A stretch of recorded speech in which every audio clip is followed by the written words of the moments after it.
We're back in the 90s and back on the PlayStation to kick ass and chew bubblegum with Nukem 3D. Yeah. This is a game with a storied history, so let's get down to it, shall we? It was originally released for MS-DOS PCs in early 1996 by Apogee Software, now better known as 3D Realms.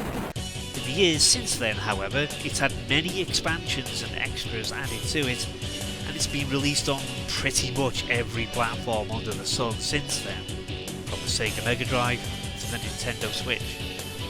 It was also the third installment in the Duke Nukem series, the first one being titled simply Duke Nukem, although spelled differently for some reason, whilst the second one was called... can you guess? I am back.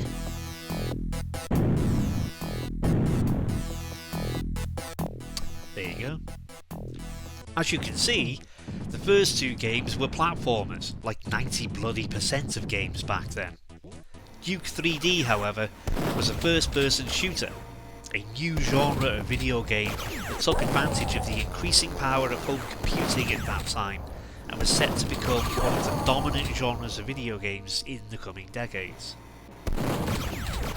As anyone who knows their gaming history will tell you, Duke Nukem 3D was not the first-person shooter, but along with its immediate predecessors Wolfenstein 3D and Doom, it was instrumental in popularising this genre in the 1990s. I'll admit, I did not play Duke when it was first released. Like so much else during the mid-1990s, Duke Nukem 3D passed me by at the time. We did have a PC in the house, but it was much too basic to run a game like this. See? So, my first experience of Duke Nukem was on the PlayStation, which was released at the end of 1997. Now, it has to be acknowledged that first-person shooters on the PlayStation were, generally speaking, a sub-optimal experience. The main reason for that was that the PlayStation's controller was not designed to deliver the fine, rapid and accurate inputs that these games demanded. For the purposes of this review, I tried to play Duke Nukem on the original PlayStation hardware, and I found the controls almost impossible to deal with.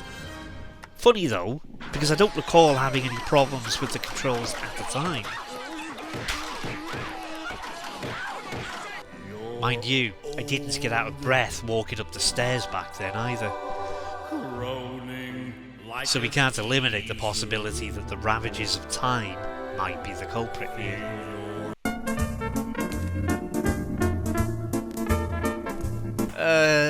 Where were we? Oh yeah. Anyway, one thing the PlayStation version had that the PC version didn't was an extra level called Plug and Pray. In a game that already revelled in its pop culture references, Plug and Pray was, from beginning to end, a homage to the video games and movies of the time. First, there's the Nightmare Zone, a reference to the Tomb Raider games.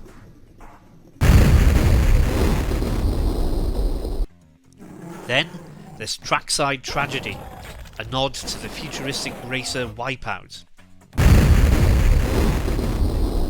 Followed by The Gates Motel, the place itself reminiscent of the Spencer Mansion in Resident Evil, and it also contains a reference or two to the Stanley Kubrick film The Shining.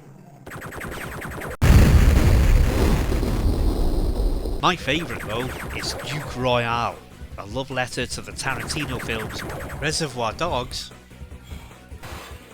and Pulp Fiction. For me, the best pop culture is created by those who take their art seriously, but don't necessarily take themselves too seriously. I loved this game, not just because it was a solid, challenging shooter in its own right, though it definitely was, but also because the developers had a sense of humour about what they were doing. Duke Nukem 3D can be a tough game, but it's also a colourful, playful and inventive commentary on the popular culture of the 1990s. Made with a passion that has always been rarer in the video game industry than many people like to admit, I always got the impression that the developers enjoyed making the game as much as I enjoyed playing it. Now, the video game industry needs to make money the same as any other industry does. This means, amongst other things, that very popular games tend to get many sequels. Doom, for example, was originally released in 1993. Since then, however, we've had a more or less steady stream of Doom games. In fact, in the very month that I wrote this, May 2025, id Software are releasing Doom the Dark Ages, the 23rd release in the series. Wow. Other examples include Resident Evil, 30 releases in 27 years. Final Fantasy, 30 releases in 37 years. And then, of course, there's Super Mario. First appearing in his own game in 1985. Yeah, there's no way I'm counting all of those. Google it. Duke 3D was not the last in the series. Not by a long chalk. Long piece of chalk. There were in fact 10 other games in the series.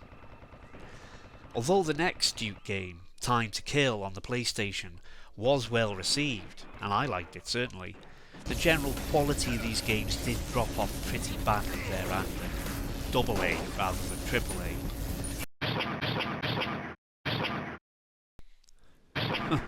What the hell is this shit? The last of those was all the way back in 2011. Yeah, that's right, Duke Nukem Forever. We spent about 15 years waiting for it and it was dead on arrival. Oh well. It's better to have loved than lost. A bird in the hand is worth two in the bush. Red sky at night, shepherd's delight. Here's looking at you, kid. Sorry about that. Duke Nukem then was very much a product of its age, when the video games industry was still largely free from the huge commercial pressures, politics and moral panics that stifle it today. I judge things, as I judge people, on their own merits. Duke Nukem 3D was a challenging, colourful and fun video game.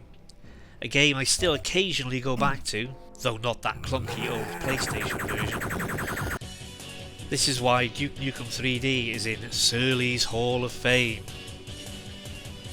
So I suppose the only question now is, what ever happened to Duke Nukem? Well, after the pig cops dried up, he went back to his old name, Dave Newkson, and well, he now drives a bus in North Wales. Yeah, that's how it goes, kids. That's how it goes. Sit down and shut up. You can't talk to passengers like that, Dave. You've been told.